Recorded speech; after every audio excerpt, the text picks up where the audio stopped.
Hello বন্ধুরা, কেমন আছো সবাই? আশা করি সবাই ভালো আছো আর আগামী দিনেও ভালো থাকবে। আজকে আমি সকাল সকাল কোনো রকম আলস্যতা মনে না রেখে চলে এসেছি আমার ছাদ বাগানে। তো এখানে অনেক নোংরা হয়ে আছে, আমি অনেক দিন থেকে ভাবছি পরিষ্কার করবো, কিন্তু সেটা হয়ে উঠছে না।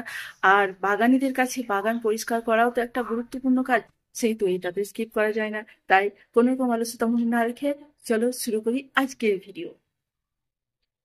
আমি এসে দেখি ছাদের অবস্থা একদম বেহাল। দেখলে খুব খারাপ লাগে, কারণ আমি যেহেতু গাছ ভালোবাসি, অথচ সেই গাছের জন্য এইটুকু সময় দিতে পারছি না যে তারা একটু ভালোভাবে সুন্দর পরিবেশে থাক। তো আমি আজকে মনস্থির করেই নিয়েছি যে না, আজকে আমি পরিষ্কার করবই। তার জন্য কোনো কিছু না ভেবেই আমি উপরে চলে এসেছি এবং আমার কাজ শুরু করে দিয়েছি। একটু আধটু বাগান তো আমরা সবাই করি, কিন্তু বাগান করলেই তো হবে না। বাগানের সৌন্দর্য বজায় রাখতে গেলে বাগানটা অবশ্যই পরিষ্কার রাখতে হবে, আর তাই পরিষ্কার করে নেওয়াটা খুব জরুরি। এখন তোমরা যেটা দেখছো এটা হচ্ছে কিচেন ওয়েস্ট কম্পোস্ট। এটা আমি একটা ওয়াটার ট্যাঙ্কারে রেখেছিলাম। সেখান থেকে আমি দীর্ঘদিন লিকুইড সার কালেক্ট করেছি। সেখান থেকে আর কোনো লিকুইড বেরোচ্ছিল না বলে এটা আমি রোদে শুকিয়ে নিয়েছি। এবার রোদে শুকানোর পর এটা আমি বস্তাতে স্টোর করে রেখে দিচ্ছি।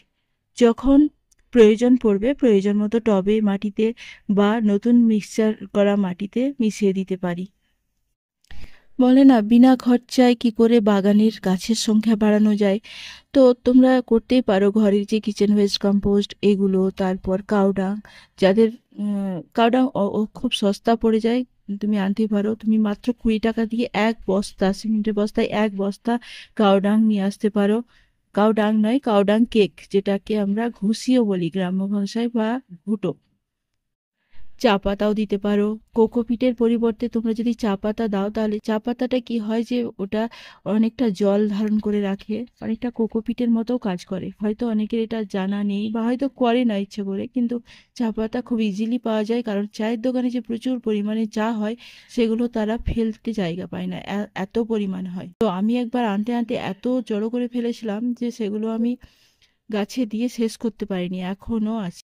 সাথে গল্প করতে করতে নয়নতারার এই গাছটা রিপোর্ট করে ফেললাম। দীর্ঘদিন ফুল দেওয়ার পর এরকম হয়ে গেছে এর চেহারা।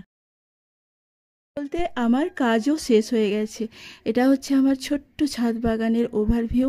তো দেখো তোমরা কেমন লাগছে আর কমেন্টে অবশ্যই জানাবে। ভাবছো এই ছোট ঘাসটা নিয়ে আমি কি করছি? আসলে এটা আমি অনলাইন থেকে নিয়েছিলাম পাপোশের জন্য, কিন্তু আমার মাথায় এলো এটা বাগানে রাখবো, তাই প্রক্রিয়া চলছে। কিন্তু যেহেতু অনেক ছোট, এতে কিছুই হবে না, তাই দোকানে আরো অর্ডার দিয়ে এলাম।